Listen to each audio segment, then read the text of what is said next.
Hati berlemak ni sebenarnya tidak dapat orang cakap tu ada simptom-simptom yang tertentu di peringkat awal. Jadi bagaimana kita mengetahui kita mengalami penyakit hati berlemak ni apabila kita mungkin menjalankan pemeriksaan darah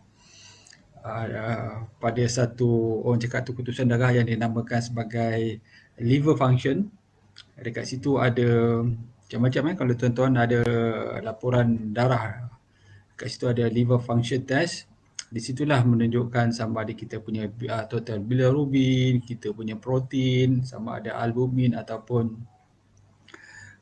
globulin. Dia ada punya ratio, kemudian ada beberapa enzim di situ.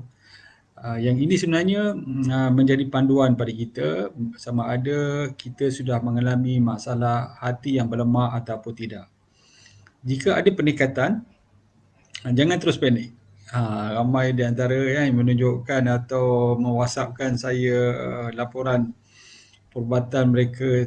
Saya tengok ada peningkatan sedikit di dalam enzim di dalam hati tu. Yang ini tuan-tuan tak payah risau. Tak payah risau. Sebab apa? Sebab jika peningkatan itu tidak melebihi 2 kali ganda, faham dengar jika peningkatan enzim ini tidak melebihi 2 kali ganda daripada bacaan yang normal, itu tidak perlu dibimbangkan. Itu hanya bermakna hati kita bekerja lebih keras daripada biasa. Dan apabila hati telah menyelesaikan masalah, menyelesaikan kerja ini, selalunya tahap enzim itu akan kembali kepada normal.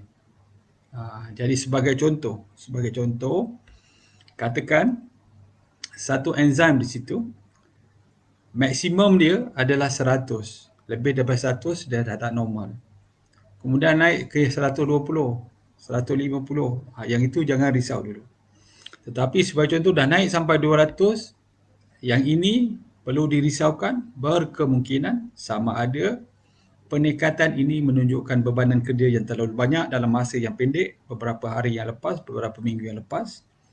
Contoh-contoh dia sebagai contoh, kita mungkin ada makan beberapa jenis ubat, ataupun kita mungkin ada jangkitan kita panggil hepatitis, ataupun disebabkan oleh masalah yang dah lama, pemakanan kita dan sebagainya. Okey, jadi jangan risau unless dia dah meningkat sehingga ke 2 kali ganda daripada yang normal.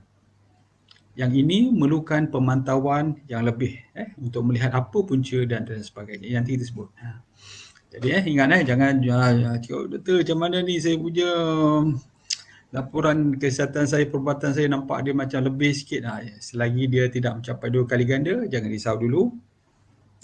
Boleh ulang semua selepas 4 bulan. Jika dia dah normal, sudah okey.